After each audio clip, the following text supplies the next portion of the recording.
በአፋን ኦሮሞ የመጀመሪያ ፈርቀዳጅ የሆነ የዳኝነትና የፍትህ አካላት ሊጠቀሙበት የሚችል የወላቡ የአፋን ኦሮሞ የህግ መዝገበ ቃላት ከሁለት ዓመታት በላይ ሲዘጋጅ ቆይቶ በትናንትናው ዕለት ተመርቋል። የህግ ቋንቋ ውስንነት የህግ ቋንቋ ተደራሽነትን ከማምጣት ባሻገር የፍትህ ስርዓትን ያሳድጋል። መዝገበ ቃላት የአፋን ኦሮሞን በእንግሊዝኛው በቅንፍ የተቀመጠለት 7500 የህግ ቃላትን በአፋን ኦሮሞ የሚተረጉም ሲሆን በርካታ ስራዎች ከዚህ ቀደም የኖሩ ቢሆንም ይህን የሚያክል ዳጎስ ያለ ጥራትና ስፋቱ ከፍ ያለ መዝገበ ቃላት ስላልነበረን ይህ የመጀመሪያው ትልቅ ስራ ነው ብለን በድፍረት ለመናገር እንችላለን።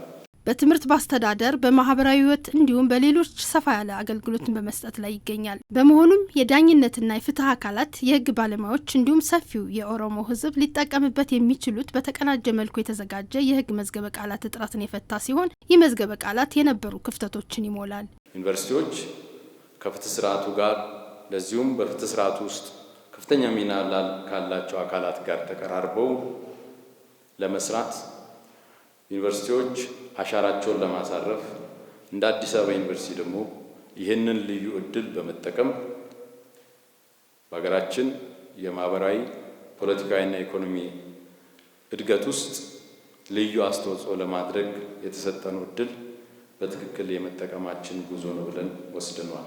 የህግ ሙያዊ ቃላት ግልጽ ካልሆነ ወጥነት ያላቸው ትርጉም ካልተሰጣቸውና ተጠቃሚዎቹን ሊረዱ በሚችሉ መልኩ ካልተቀረጸ ፍትህ በተገቢ ሁኔታ ተደራሽ ስለማይሆን የወላቡ የአፋን ኦሮሞ የህግ መዝገበ ቃላት ይህን ችግር ይፈታል። የህግ መዝገበ ቃላቱ የሀገሪቱን የፍትህ ስርዓት የሚያግዝ እንደሆነም ተነስቷል። የሀገራችን ህግ የሚሰጠው በእንግሊዝኛ ነው።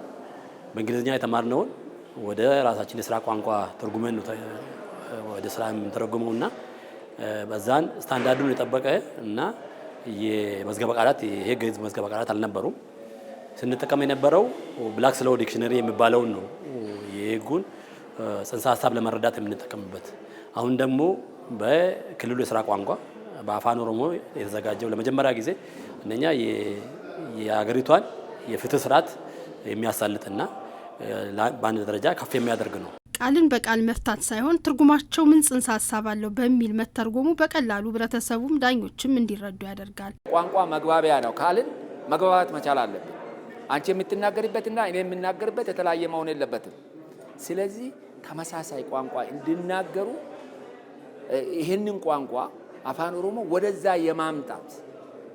የማምጣት ያንን እንዲችል የማድረግ ስራ ነው የተሰራው እዚህ መዝገበ ቃላት ውስጥ። የፍትህ ስርዓት ውስጥ ልዩ ምዕራፍ የሚከፍተው የመዝገበ ቃላት ሲመረቅ የተለያዩ ባለድርሻ አካላት ተገኝተዋል።